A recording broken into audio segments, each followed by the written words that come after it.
అమ్మ చెల్లెను అమ్మొద్దంటూ వేడుకోలు. నల్లగొండ జిల్లా ఎల్లపురం తండాలో ఘటనిది అందర్నీ ఒక్కసారిగా కదిలించింది. బాబు పార్వతి అనే దంపతులకు ముగ్గురు కూతుళ్లున్నారు. పోషించే స్తోమత లేక అమ్మకానికి 10 రోజుల పసికందును అమ్మకానికి పెట్టారు తల్లిదండ్రులు. దీంతో చెల్లెను అమ్మొద్దంటూ ఇద్దరు కూతుళ్లు ఏడుస్తున్న దృశ్యాలు అందరినీ కలచివేశాయి. చెల్లెలు కోసం ఇద్దరి అక్కలు రోదనలు మిన్నంటాయి. ఆలస్యంగా వెలుగులోకి రావడంతో విచారణ చేపట్టారు ఐసీడీఎస్ అధికారులు.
కొద్ది రోజులుగా నల్గొండ జిల్లాలో శిశు విక్రయాలు కలకలం రేపుతున్నాయి. గిరిజన తండాలే టార్గెట్ గా దళారుల దందా నడుస్తోంది.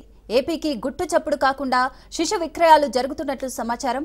ఎల్లాపురం తండా ఘటనపై తెలంగాణ మంత్రి సీతక్క ఆగ్రహం వ్యక్తం చేశారు. తక్షణమే సమగ్ర నివేదిక ఇవ్వాలంటూ కోరారు మంత్రి సీతక్క.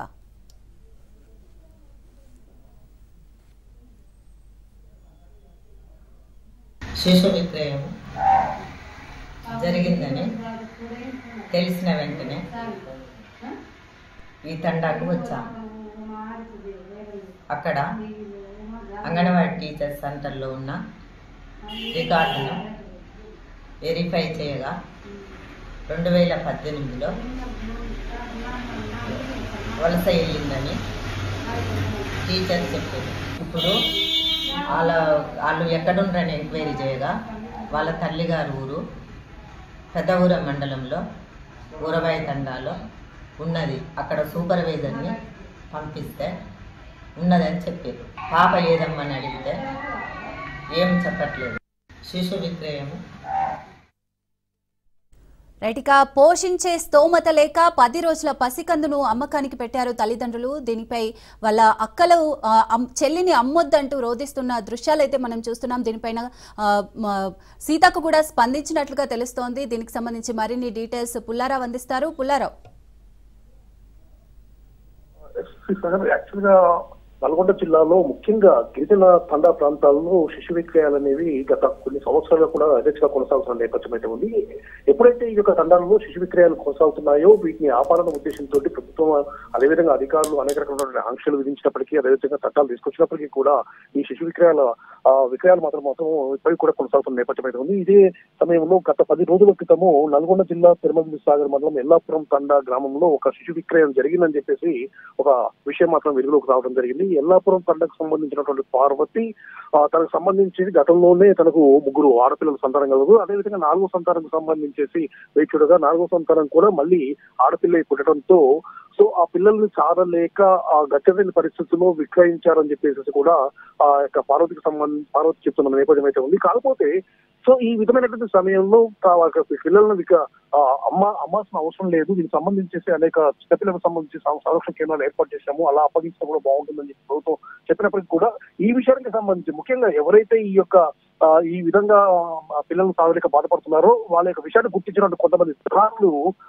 ఒక ఈ విధంగా శిశువును విక్రయిస్తూ సొమ్ము చేసుకున్న వైనం అయితే యథేచ్ఛగా సాగుతుందని చెప్పవచ్చు. ఇదే విషయానికి సంబంధించేసి ఇటీవల కాలంలో అంటే పార్వతి 4వ సంతానంగా ఆడపిల్లకు జన్మనిచ్చినప్పుడు ఆ యొక్క పాపను ఆంధ్రప్రదేశ్ రాష్ట్రంలో గుంటూరు జిల్లాకు విక్రయించినట్టుగా కూడా తెలుస్తుంది. అయితే ఈ విషయం ఆ నోట ఈ నోట విని పూర్తి స్థాయిలో అధికారులకు సమాచారం అందించడం, ఆ విషయం తెలుసుకోవడం కోసం అని చెప్పేసి ఏసీడీపీఓ కూడా ఎల్లాపురం గ్రామానికి చేరుకొని అక్కడ ఉన్నటువంటి అంటే అంగన్వాడీ కేంద్రానికి చేరుకున్న తర్వాత విషయాన్ని పూర్తి స్థాయిలో ఆరా తీయగా అక్కడ పార్వతి అనే పర్సన్ ఇక్కడ ఉండట్లేదు, ఆమె బతుకుదెరువు కోసం వాళ్ళ కుటుంబం మొత్తం కూడా వేరే ప్రాంతానికి వెళ్ళిందని తెలుసుకున్నారు. అంటే నల్గొండలో ఉన్నటువంటి బీటీఎస్ ప్రాంతానికి చేరుకున్నామని తెలుసుకున్నారు. కాకపోతే ఆ బీటీఎస్ దగ్గరికి చేరుకున్నప్పటికీ కూడా అక్కడ కాకుండా అంటే బీటీఎస్ లో 4వ పాపకు జన్మనిచ్చిన తర్వాత పార్వతి తన తల్లిగారు ఊరైనటువంటి పెదవూర మండలంలో ఉన్నటువంటి ఒక ప్రాంతానికి చేరుకోవడం జరిగింది. సో ఆ యొక్క గ్రామానికి చేరుకున్న తర్వాత అక్కడికి కూడా చేరుకున్నారు. అక్కడ పార్వతి మాత్రము ఈ యొక్క అధికారులకు కల్పించింది. ఆ పాపను విక్రయించిన మాట వాస్తవం అని చెప్పేసి కూడా అధికారులు నిర్ధారించుకున్నారు. ముఖ్యంగా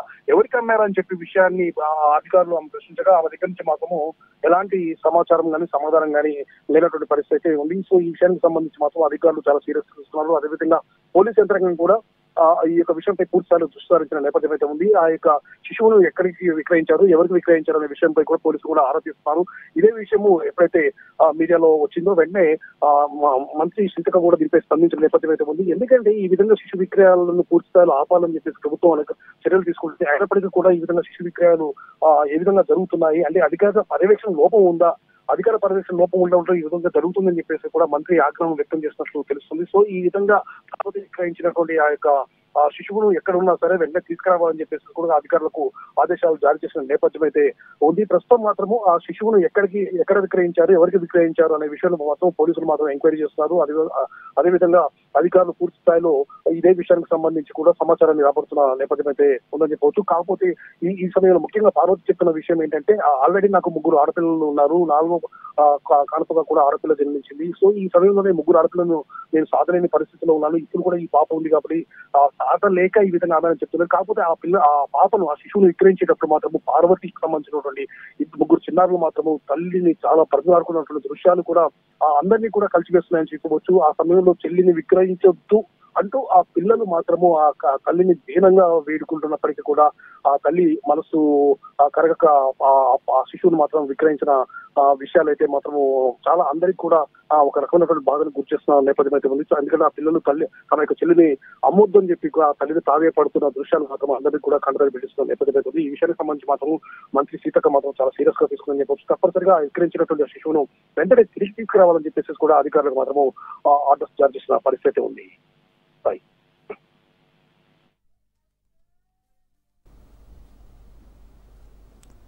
రైట్, థ్యాంక్ యూ పుల్లారావు.